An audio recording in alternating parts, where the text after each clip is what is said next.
Welcome back to the first of 3 People Awards videos for the 2020 Justin and Tyler Movie Awards. We're going to start, again, this 3-video segment with our Best Actors of 2020. So as in years past, what we'll be doing is each one of us will be giving our 3 honorable mentions for 2020 and then doing one each. So number 3, number 3, number 2, number 2, number 1, and number 1. Okay, so my 3 honorable mentions are the 3 kids from Get Duped. Like, there's actually 4, but the 3 main ones, they do meet another one that joins their, their group. I have to look down. Eris Servtalis, I might be pronouncing that wrong, in Apples. And Ben Affleck in The Way Back. Oh, okay, there you go. The Way Back with Ben Affleck. One year I broke the movie awards by giving an award to Straight Outta Compton actors. Yes. Because it's Best Actor, but I was like, nah, screw it, 3 of them. Just, yeah. Doing the same thing here. If you haven't watched us before, I just said their chemistry is so good that I just love seeing them, and sometimes I will just put them together if they have really good chemistry, because we aren't official awards. We do whatever we want. We do what we want. As for the guy in Apples, he kind of walks around not doing a whole lot, just dealing with loss, and he's just kind of adrift and confused, and I think he does a really good job playing that. And with Ben Affleck, I'll just simply say he's an alcoholic. It's a movie about an alcoholic. It very much feels like a passion project, and it's one of the best things Ben Affleck has ever done. An actor that's not always known for his best performances, I really loved seeing Affleck as playing kind of a version of himself, because he has his own alcohol problems in his life, but yeah, absolutely, it felt very, very, very genuine and organic and honest. Yeah, I would certainly agree. Did he direct that as well? He may have, but I don't know. I can't remember off the top of my head. I think he might have. My 3 honorable mentions for the Best Actors of 2020. I'm going to kick things off with somebody that I never thought I would ever put on one of these lists. Sacha Baron Cohen for The Trial of the Chicago 7. I mean, and then he has Borat on top of that. I don't know if you've seen it. Don't spoil it. But then there's Borat on top of that, which is a good performance too. Absolutely. There's also Brian Dennehy for Driveways and Matthew McConaughey from The Gentleman. So, Sacha Baron Cohen plays one of the Chicago 7 who were put on trial during, it was the 1968, I believe it was, Chicago riots during the Democratic National Convention. And I've never seen Sacha Baron Cohen on a film screen, aside from Borat, be anything but a hack. I've always looked at him as a hack. I've called him a hack in multiple reviews of movies that he's been in. And then he comes out here and he's like, yo, no, I can act, actually. And I was like, okay. It's not very often that I will just flat out say, I have to shut my mouth. And he absolutely shut my mouth with that performance in Trial of the Chicago 7. Brian Dennehy, I already gushed praise on him earlier from Driveways. He is phenomenal. He is sad.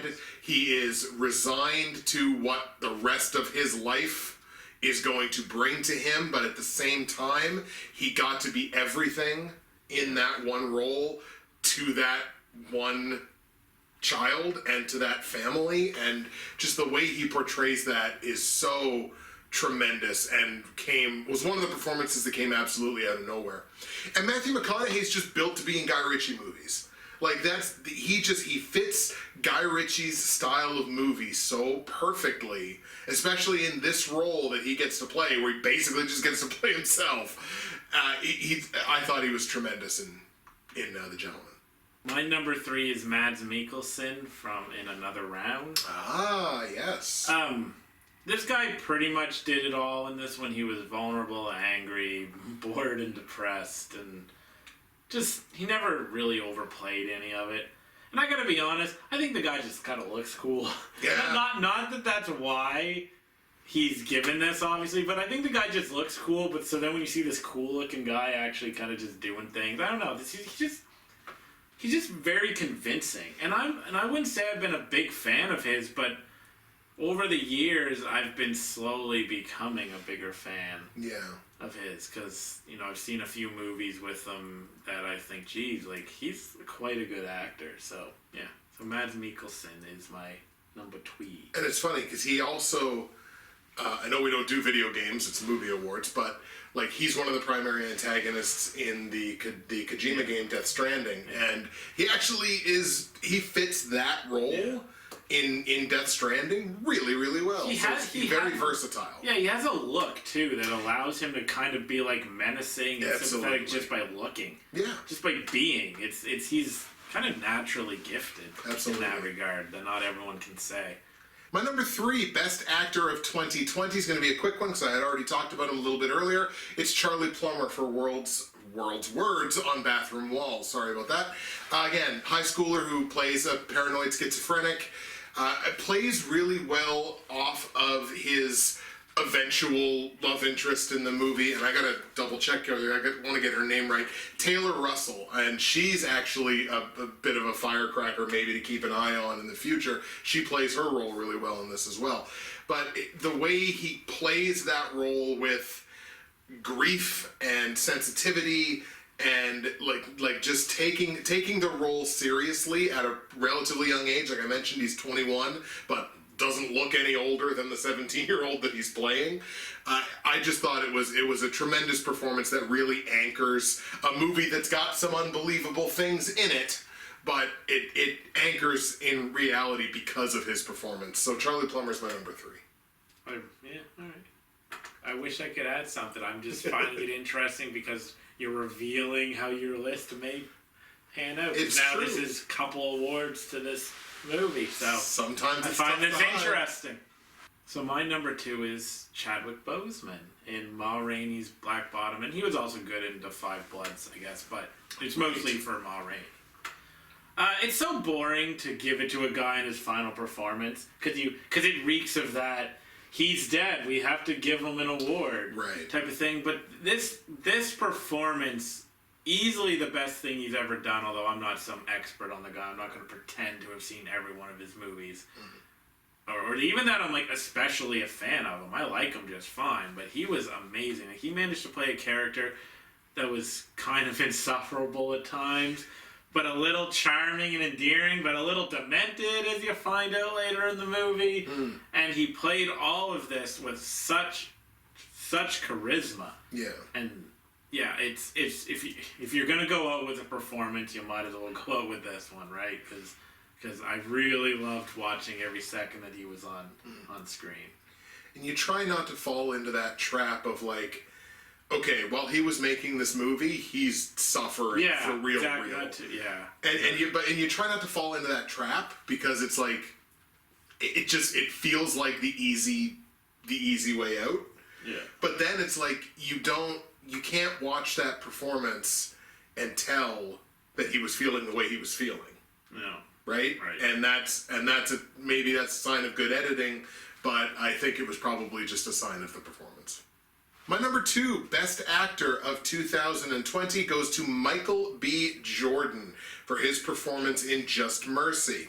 So in Just Mercy, he plays civil rights defense attorney Brian Stevenson, and it basically chronicles his experience trying to acquit Walter McMillan, who was charged in a murder that he did not commit. So it's a great, I call this a movie with a 1A, 1B performance rather than a lead performance and a supporting performance. I basically call this a 1A, 1B because it's Michael B. Jordan and it's Jamie Foxx. Yeah. And they play off of each other so incredibly well. Obviously, Michael B. Jordan playing Brian Stevenson and Jamie Foxx playing Walter McMillan. And their chemistry is absolutely undeniable. And one part of this, the part that really hooked me, and if we had done an award for just like scene of the year, like best scene of the year, this would have been my choice. At one point in the movie, there is a scene where someone gets executed, and it's someone that you know from the earlier parts of the movie. It's not just a random person that's being executed. So you do have an emotional kind of investment in the character particularly, but at one point in this execution, you're just watching Michael B. Jordan's face. And you're just watching him react to this person getting executed via electric chair. And the intensity of that scene, it was the most intense thing I watched in a movie this year. And not every performer, there's probably a very small list of performers that would have cared about this role enough to have performed it and expressed it in that way. So my final pick is Riz Ahmed for the Sound of Metal, and I might pronounce this wrong, Mogul Mowgli, I think it is. Mogul Mowgli.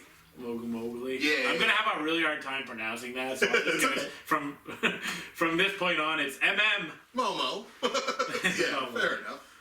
Okay. It's mostly for Sound of Metal, because here's the thing. He plays sort of a similar character in both. He's a musician in both. Mm-hmm. One he's a metal drummer, one he's a rapper who has to deal with some kind of, medical problem that comes into his life, like an autoimmune issue in Momo, and then becoming deaf in Sound of Metal, which is obviously a problem for a musician. Slightly.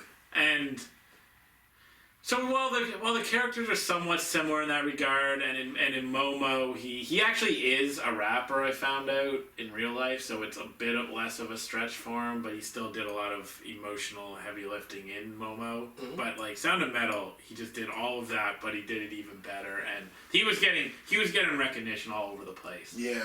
And I sat down and did a double header of his movies, and for looking for performances, honestly, and the guy did not at all disappoint me. Because if it was just Sound of Metal, he probably would have still been on my list, but then he had another, I wouldn't say powerhouse performance, but another great performance on top of that. So for me, it was probably the easiest pick. It's good to have a pick where, yes, it's a singular performance that you would put above the other ones, but then you have that complementary performance behind it where you're basically looking at it like a body of work. Right. Well, yeah, because people don't know this, but we will do a singular performance or a body of work. Yeah, totally. So, yeah, because ours is just best actor and actress, not like best, single. Yeah. And the final selection of the video, my number one best actor of 2020 is going to be slightly anticlimactic. Yeah. It is Chadwick Boseman for Ma Rainey's Black Bottom. He plays Levy Green. Levy or Levi? I think it was Levy. No, it's Levy. It was Levy, yeah. Levy, yeah. So he is a trumpeter in the background, the background band for Ma Rainey, who was a blues singer in Chicago in the 20s.